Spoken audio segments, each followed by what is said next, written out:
presentation is Gentlemen and Chivalry by Campbell. I'm Ian. Alright. I'm Ethan. And it's about what a gentleman was defined as in the 1900s.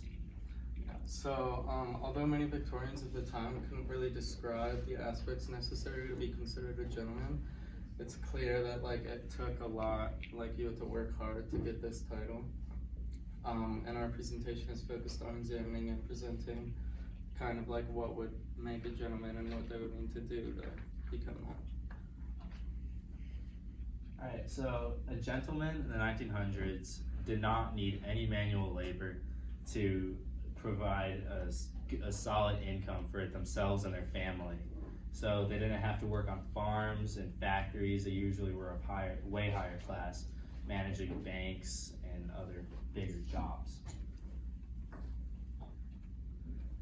Gentlemen in the 1900s had special amenities to themselves, usually more expensive luxuries, not offered to many others, such as better clothing, furniture, housing, and overall just treated and given better opportunities with products.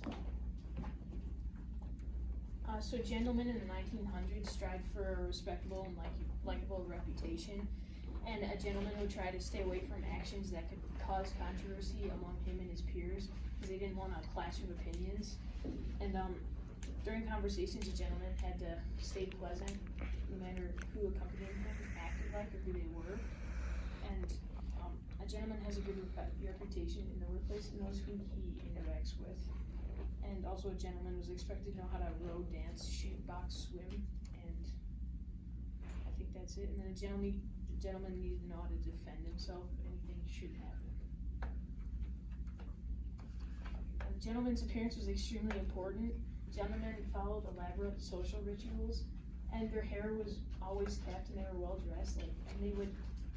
Some of their elaborate social rituals they did was not eating when they wouldn't chew with their mouths open when they ate, and they didn't interrupt other people when they were in discussions. Also, they weren't supposed to bother their host if they were house guests, and they were expected to show etiquette and be respectful.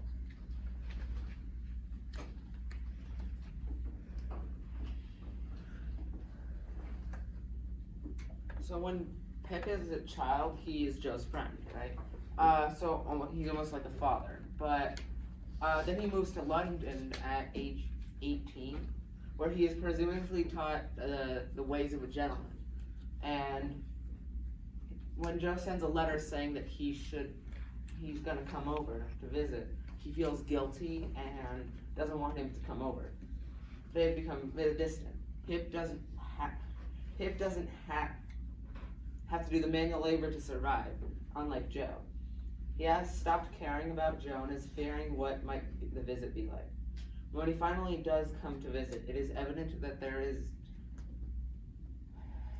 big contrast in appearance and character. Being a gentleman might not be the most important thing, though. Herbert seems a lot happier even though he doesn't show many traits of the gentleman. Here is a quote that compares the two outlooks on life.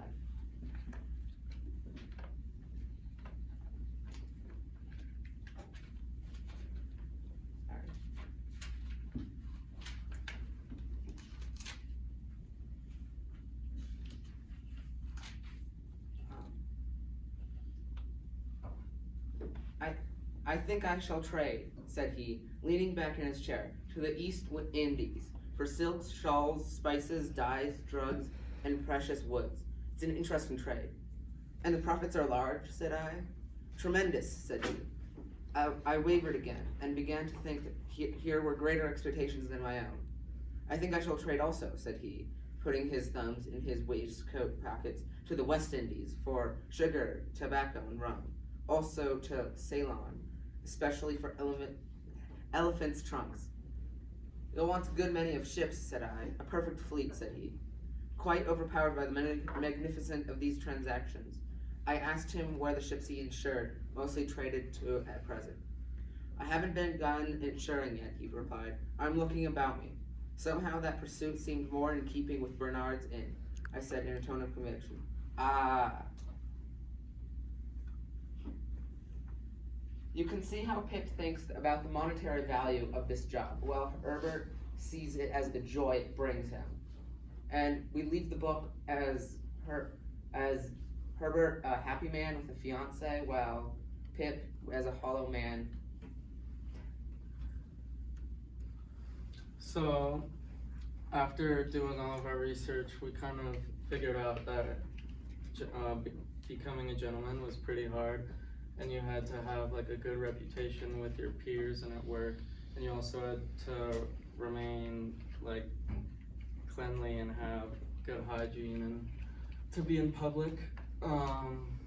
These almost mirror those that are demonstrated repeatedly throughout Great Expectations. And although, like Mark said, Herbert isn't like, no one is completely perfect, but a lot of the characteristics are pretty similar. And that's about it. All right, thank you.